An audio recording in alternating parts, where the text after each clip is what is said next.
Can you talk a little bit of what you think is good messaging that we'll just call it conservatives or Republicans are putting out, and then maybe what some of the bad messaging is that they're putting out? Like where are conservative conversations winning and where are they losing and getting their ass kicked? I don't think they're winning in any conversation right now. I think conservatives traditionally have done everything reactionary. They're not leading the conversations with what they want. And DeSantis could be the front runner, right, with leading conversations, changing legislation to say, we're not going to put up with this. Yeah. Right? But most Republicans and conservatives are reactionary to what the left is bringing to the table. Yeah. I mean, it kind of makes sense, right? Because if you're conservative, by definition, you're like, well, I'll just conserve what already is there and I'll go on with my life and I'll work hard and I'll take care of my family. And, you know, maybe I'm a dirtbag because there's plenty of dirtbags in all political parties. But like, yeah, it's like, we're just going to conserve what's there and like, let's just move on and live our life. Where, you know, if you're a progressive, your goal is to keep changing things and keep progressing. And there's value in both. But right now there seems to be no tension of like, all right, we're getting a little bit of like progressive. Okay, we got to push back a little bit on conservative. It's like, it seems to be all progress. And I don't mean that progress in a beneficial way. I mean progress like change, maybe just for the sake of change. Change everything. Yeah, change everything. Burn it all down. It's all horrible. There's nothing legacy that's good. Let's see how far we can push the conversation before we upset people. And I think that's where we're at with the mothers getting involved. Yeah. Give me the option to send my kid somewhere better, right? Let me have the conversation with my child about sex education. Let them excel with those classes and let them have, I think in Clark County, they tried to remove the grading scale. Like they're like no more 5.0s, 4.5s because it's not fair. Not fair to who? The kids that aren't trying hard. So, and in Clark High School delayed it because a couple of 6 kids needed it to get into their colleges. Yeah. I mean, it's just so ass backwards to me. But when you think about changing something as behemoth as a school district, and I don't know what the size of Clark County School District is in comparison to LAUSD, because I think LAUSD is now the biggest school district and it's just completely intellectually captured by the bureaucracy. Like, you're never going to change LAUSD. It's one of the reasons our kids go to school here and then we go down and visit grandma all the time because they're just not going to go to LAUSD. How do you change something like that? Is it getting board members elected? Do you have to change it one teacher at a time? Do you have to fight the unions? Like, I just think it's something as big and complex and entrenched in bureaucracy as a school district. And I just kind of throw up my hands and I'm like, I'd love to fight the fight with you. Like, Rich, I'd really love to commit to sending my kids to public school. I'm not going to sacrifice them at the altar of what I think is now a progressive establishment in almost all school districts in America. So I'll just work harder and pay the 10 grand each for them to go to private school. Like, I'm kind of done with the fight. Right. But I think the fight is important. So how does one fight that fight? Well, I believe it was Napoleon Hill in Outwitting the Devil said that the school system was broken. That's like 80 or 100 years ago? I think it was in 32. 32. Yeah. See when that book came out by Napoleon Hill, Chris. So Outwitting the Devil. It's been broken for a while, but also I believe that a lot of systems are broken, right? So my wife was a school teacher for 10 years. She taught at a school that was Title I, so majority Hispanic, below the poverty line.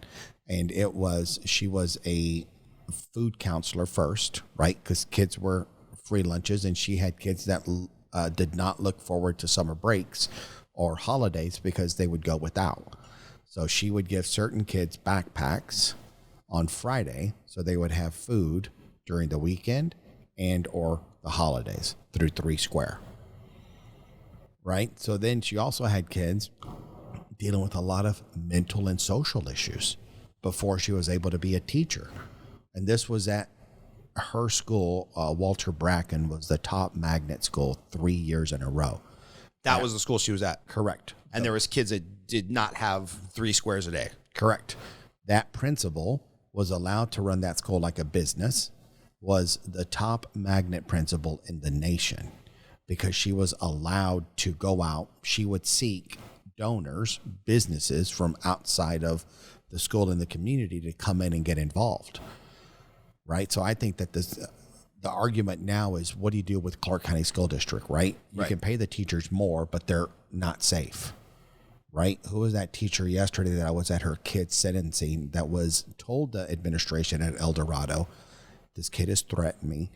I don't feel safe. The kid goes in, physically assaults her, sexually assaults her. On the way out, throws a bookshelf on top of her. She's shown her face twice. The first time was when she was with Governor Lombardo and they signed a bill saying that kids need to be held responsible for what they're doing, right?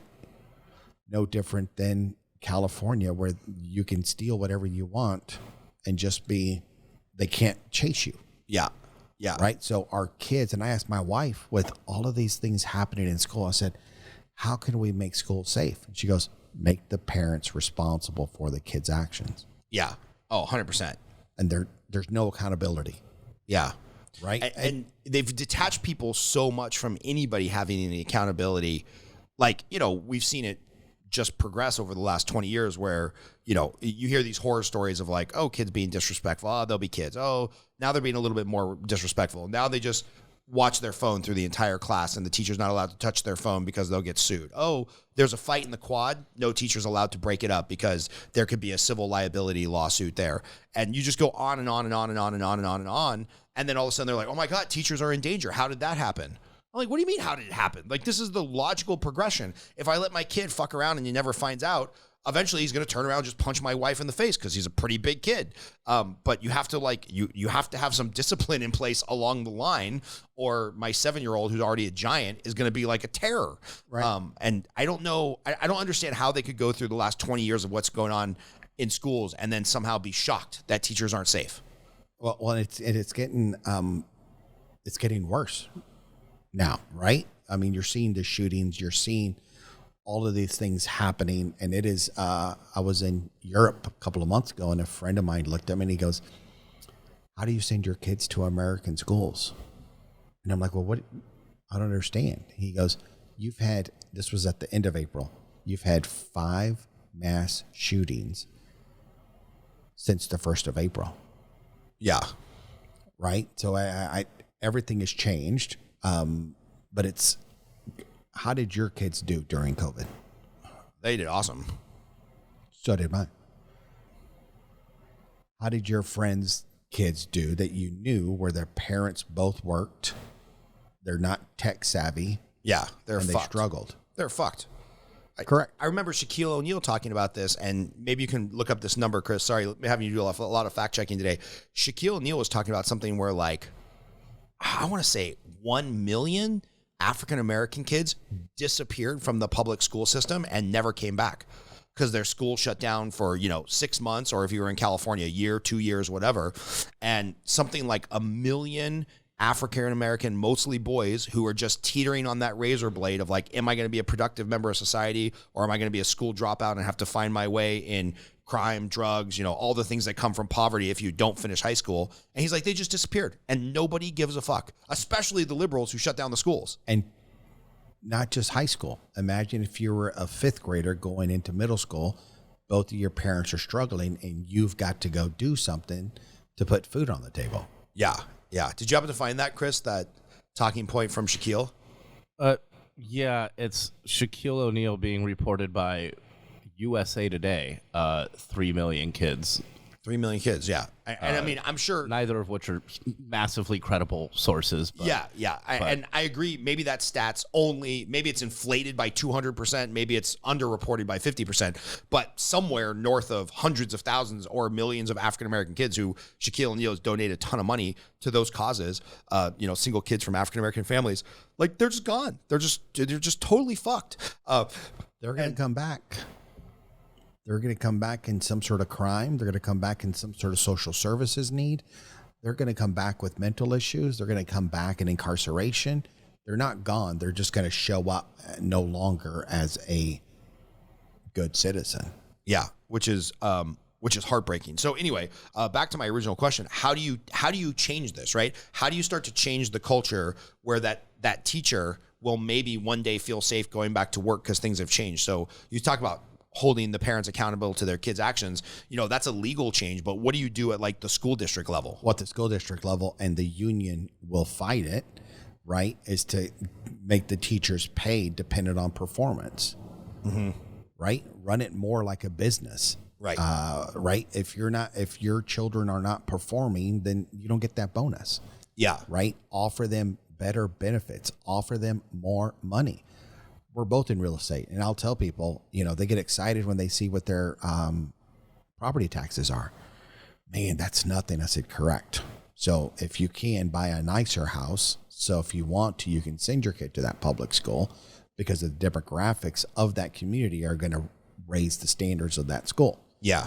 I said, but why would I want to give or pay more property taxes if the system itself is broken? Yeah. Right. I think we should be 2 or 3 different school districts. You need to get more money from the community. You need to be able to give a teacher a income that they can survive on.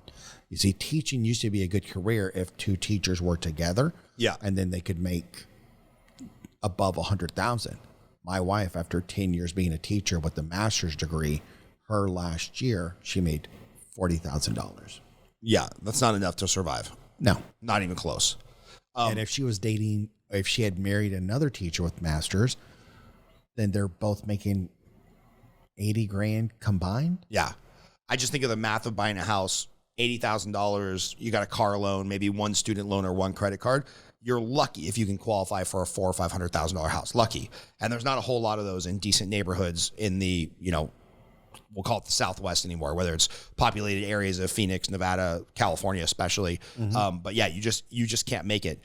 The libertarian in me who just wants everything to be privatized is like, well, no, of course you can't pay these people more, because the product they're producing is failing, like by every metric, graduation rates, reading proficiency levels, comparatively speaking against others. So it's a little bit of a chicken or the egg thing where it's like, okay, yeah, maybe you pay more and you have more incentives, so the quality it's better, but maybe also like we just don't have the right system to produce quality teachers and students anymore, and the whole thing needs to be rethought.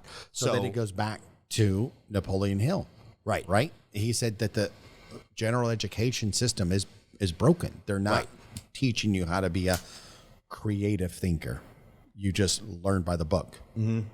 Right. So the system has been broken for a long time. Right. And you can't continue to throw more money at it if the system's already broken to fix a broken system.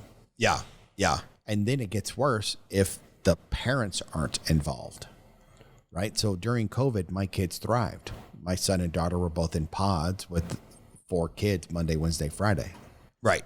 So I think from COVID, you'll start to see some different schooling potentials to possibly come out of it. Yeah. Let's say we gave a large corporation that government funding for that large corporation to provide some sort of special schools for the kids. Maybe we no longer do a 9-month school. Maybe it's a 12-month school with longer breaks because of how bad the summer slip is between, the last day of school and the first day of school. I mean, teachers, the fall semester are trying to catch kids up from what they lost. Right. So how are they really gaining if the parents aren't helping them during the summer to stay on their toes? Yeah, we chose a private school system called Acton, A-C-T-O-N, not acting. My kids are not going to be actors, but A-C-T-O-N, Acton Academy. And their model is they do 6 weeks on, 1 week off, 6 weeks on, 1 week off. And it's technically chartered as like a homeschool support system. So our kids can go to school 8 to 3 every day, kind of traditional 1-room classroom with like 5 to 11-year-olds. But anytime we want to take them out, there's no pressure of like, oh, they weren't there today, they're truant. It's like, no, we have the curriculum. They can catch up on all the busy work on their iPad. And we have found that, first of all, confidence level has gone through the roof since there's the consistency there. But we can also travel with them whenever we want. And then that 6 weeks on, 1 week off, it's nothing. It's the 1 week off. They lose nothing. They're right back to, gold drawer number 6 to 7, because it was only a week. You can't forget that much in a week. And my 7-year-old really tries to forget it all in a week, but you can't. I mean, if he had a normal summer session of 2.5, 3 months off, and my wife and I, we just were not built to be homeschool teachers were really good at the social stuff and the experiential stuff, sitting down and sounding out letters. That's just neither my wife or I's strong suit. He would be, the first 3 months of school, he would be just relearning everything he forgot. So I like that idea. Can it change if you get a good superintendent in there, or is it going to take some county or some state willing to try to bust the union and rethink the entire system? Like, what's it going to take?